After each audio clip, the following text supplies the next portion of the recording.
আসসালামু আলাইকুম। Dream job প্রিপারেশনের পক্ষ থেকে সবাইকে স্বাগতম।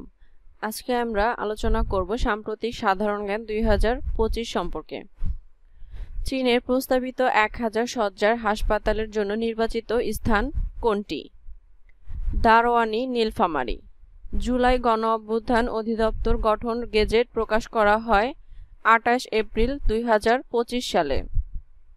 সম্প্রতি দেশে ফ্রিল্যান্সার অ্যাকাউন্ট চালু করেছে কোন ব্যাংক? Standard chartered bank. বাংলাদেশের স্টারলিংক ব্যবসা করার লাইসেন্স প্রায় কত তারিখে? 28 এপ্রিল 2025 সালে। সম্প্রতি ভারতের কোথায় সন্ত্রাসীরা হামলা চালিয়েছে? পেহেলগামে। ভারত ও পাকিস্তানের মধ্যে সিমলা চুক্তি স্বাক্ষরিত হয় 1972 সালে। সম্প্রতি বাংলাদেশের কোন বিমানবন্দর থেকে প্রথমবারের মতো আন্তর্জাতিক কার্গো ফ্লাইট চালু করা হয়েছে? সিলেট ওসমানী আন্তর্জাতিক বিমানবন্দর। সম্প্রতি ইরানের কোন বন্দরে ভয়াবহ রাসায়নিক বিস্ফোরণ সংঘটিত হয়? শহীদ রাজাই বন্দর। সম্প্রতি বিজ্ঞানীদের সন্ধান পাওয়ার নতুন রঙের নাম কি? ওলৌ। চট্টগ্রাম বে টার্মিনাল নির্মাণ প্রকল্পে কোন সংস্থার ঋণ সহায়তা দেবে? বিশ্ব ব্যাংক। ভারত ও বাংলাদেশের মধ্যে সিন্ধু পানি চুক্তি স্বাক্ষরিত হয় 1960 সালে। Young diplomat of the year 2025 পুরস্কারে ভূষিত হয়েছেন কে? সোনিয়া মুন্নি। সম্প্রতি কোন দেশের নৌবাহিনী ইলেকট্রোম্যাগনেটিক রেলগান উন্মোচন করেছে? Japan. Pope Francis Roman Catholic চার্চের কততম পোপ ছিলেন? 266তম পোপ ছিলেন। পোপ ফ্রান্সিসকে সমাধিস্থ করা হয়েছে রোমের সান্তা মারিয়া ম্যাগিওর গির্জায়। কান চলচ্চিত্র উৎসব কোন দেশে অনুষ্ঠিত হয়? ফ্রান্সে। মুসলিম ব্রাদারহুড সংগঠন কোথায় প্রতিষ্ঠিত হয়? কায়রো, মিশরে। বাংলাদেশের দীর্ঘতম একক রেল সেতু কোনটি?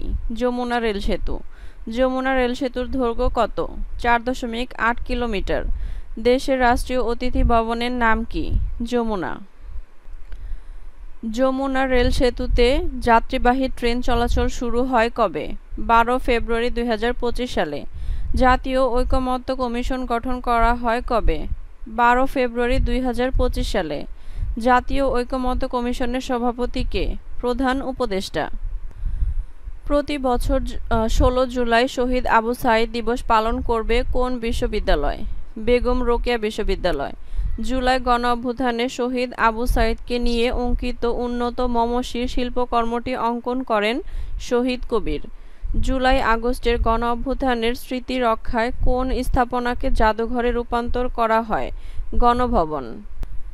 জুলাই গণ অভ্যুত্থান অধিদপ্তরের কার্যক্রম পরিচালিত হবে কোন মন্ত্রণালয়ের অধীনে? মুক্তিযুদ্ধ বিষয়ক মন্ত্রণালয়। নবনির্মিত জুলাই শহীদ স্মৃতি ভবন কোন বিশ্ববিদ্যালয়ে অবস্থিত? ঢাকা বিশ্ববিদ্যালয়ে অবস্থিত। 15 জানুয়ারি 2025 জুলাই গণ অভ্যুত্থান 2024 এর কতজন শহীদের নাম গেজেট প্রকাশ করা হয়? 834 জন। জাতীয় শহীদ সেনা দিবস কবে? জাতীয় শহীদ সেনা দিবস 25 ফেব্রুয়ারি। ডক্টর মোহাম্মদ ইউনূস তেভাগা খামার প্রতিষ্ঠা করেন 1974 সালে।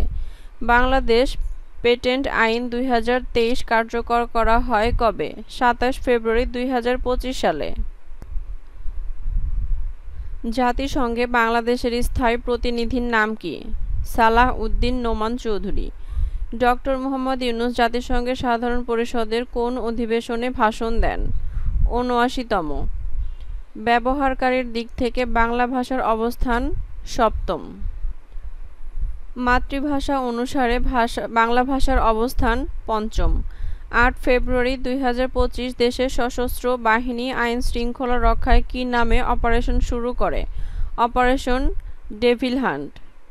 18 ফেব্রুয়ারি 2025 দেশের কোন বন্দরে অনলাইন গেট পাস চালু হয়? চট্টগ্রাম বন্দর। 18 ফেব্রুয়ারি 2025 সরকার কোন বিষয়ে পুলিশ ভেরিফিকেশন বাতিল করে? পাসপোর্ট। দেশের প্রথম যুদ্ধ শিশু হিসেবে রাষ্ট্রীয়ভাবে স্বীকৃতি পান কে? মেরিনা খাতুন। বাংলাদেশের ইতিহাসের প্রথম ছাত্র নেতৃত্বাধীন রাজনৈতিক দল জাতীয় নাগরিক পার্টি। নতুন রাজনৈতিক দল জাতীয় নাগরিক পার্টি আত্মপ্রকাশ করে কত তারিখে? 28 ফেব্রুয়ারি 2025 সালে। কোথায় জাতীয় নাগরিক পার্টি আত্মপ্রকাশ করে? মানিক মিয়া এভিনিউ, শেরেবাংলা নগর, ঢাকা। এনসিপি এর পূর্ণরূপ কি? National citizen party. নতুন রাজনৈতিক দল জাতীয় নাগরিক পার্টির স্লোগান কি? ইনকিলাব জিন্দাবাদ। জাতীয় নাগরিক পার্টির আহ্বায়ক কে? নাহিদ ইসলাম। সম্প্রতি যুক্তরাষ্ট্রের আকাশে বিমান উড়িয়ে বাংলাদেশের মানচিত্র এঁকেছিলেন কে? বৈমানিক ফাহিম চৌধুরী। সংবিধানের কততম সংশোধনীর মাধ্যমে তত্ত্বাবধায়ক সরকার ব্যবস্থা বাতিল করা হয়েছে? পঞ্চদশ। আন্তর্জাতিক মাতৃভাষা আন্তর্জাতিক পদক 2025 এর জন্য মনোনীত হয় কোন প্রতিষ্ঠান? বাংলাদেশ দূতাবাস, প্যারিস। জাতিসংঘের মহাসচিব দ্বিতীয়বারের বাংলাদেশে আসেন কত তারিখে? 13 মার্চ 2025 সালে। জাতিসংঘের মহাসচিব দ্বিতীয়বার বাংলাদেশ ভ্রমণের উদ্দেশ্য কি? রোহিঙ্গা ইস্যু। জাতিসংঘ মহাসচিবের বাংলাদেশ সফরের নির্ধারিত সময়কাল 4 দিন। নতুন ছাত্র সংগঠনের নাম কি? বাংলাদেশ গণতান্ত্রিক ছাত্র সংসদ। কাজী নজরুল ইসলামকে কোন তারিখ জাতীয় কবি হিসেবে মর্যাদা দেয়া হয়? 4 মে 1972 সালে। কাজী নজরুল ইসলামকে জাতীয় কবি হিসেবে মর্যাদা দিয়ে প্রজ্ঞাপন জারি করা হয় কবে? 15 ডিসেম্বর 2024 সালে। মধ্যপ্রাচ্যের কোন দেশ আন্ডারগ্রাউন্ড মিসাইল স্থাপনা উন্মোচন করে? ইরান। মাতৃভাষা অনুসারে বিশ্বের শীর্ষ ভাষা কোনটি? মান্দারিন। ভারতীয় উপমহাদেশে পুলিশ ভেরিফিকেশন প্রথা চালু হয় কবে? 1861 সালে। 27 জানুয়ারি 2026 কোন দেশ প্যারিস জলবায়ু চুক্তি থেকে আনুষ্ঠানিকভাবে বের হয়ে যাবে?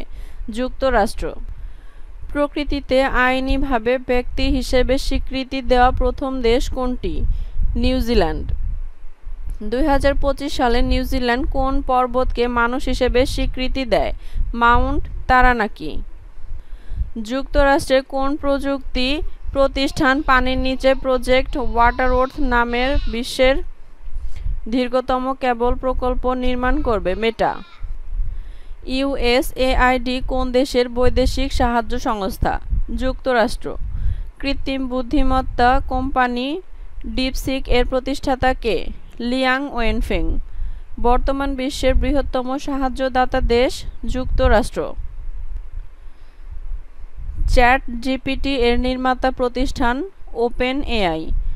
বিশ্বের প্রথম রোলেবল ল্যাপটপ উন্মোচন করেছে লেনোভো। সান্তোরিনি পর্যটন কেন্দ্রটি কোন দেশে অবস্থিত? গ্রিসে অবস্থিত। ইউরোপের কোন দেশ জলবায়ু বান্ধব অ্যাপার্টমেন্ট চালু করে? সুইজারল্যান্ড। বিশ্বে প্রথম স্কিন ব্যাংক প্রতিষ্ঠা করা হয় কোন দেশে? যুক্তরাষ্ট্রে। ওশেনিয়া মহাদেশের কোন দেশে নাৎসি স্যালুট দিলে বাধ্যতামূলক জেলের আইন করা হয়? অস্ট্রেলিয়া। বিশ্বের সবচেয়ে শক্তিশালী গুপ্তচর ক্যামেরা তৈরি করে কোন দেশ? চীন। মধ্যপ্রাচ্যের কোন দেশে সকল বেসরকারি স্কুলে আরবি ভাষা শিক্ষা বাধ্যতামূলক করা হয়? সংযুক্ত আরব আমিরাত। ইরানের প্রথম ড্রোনবাহী রণতরীর নাম কি? শহীদ বাহমান বাগেরি। ফ্যাসিবাদের জনক বলা হয় কাকে? বেনিতো মুসোলিনিকে। এই বছর 51তম জি7 শীর্ষ সম্মেলনের আয়োজক দেশ কানাডা। বিশ্বের প্রথম এআই শিশুর নাম কি? টং টং। জাতিসংঘের প্রথম ভারপ্রাপ্ত মহাসচিব কে ছিলেন? গ্লাডউইন জেব। জাতিসংঘের প্রথম নির্বাচিত মহাসচিব ছিলেন ট্রিক ভেলি। জাতিসংঘ সাধারণ পরিষদের প্রথম বাংলাদেশি সভাপতি কে? হুমায়ুন রশিদ চৌধুরী।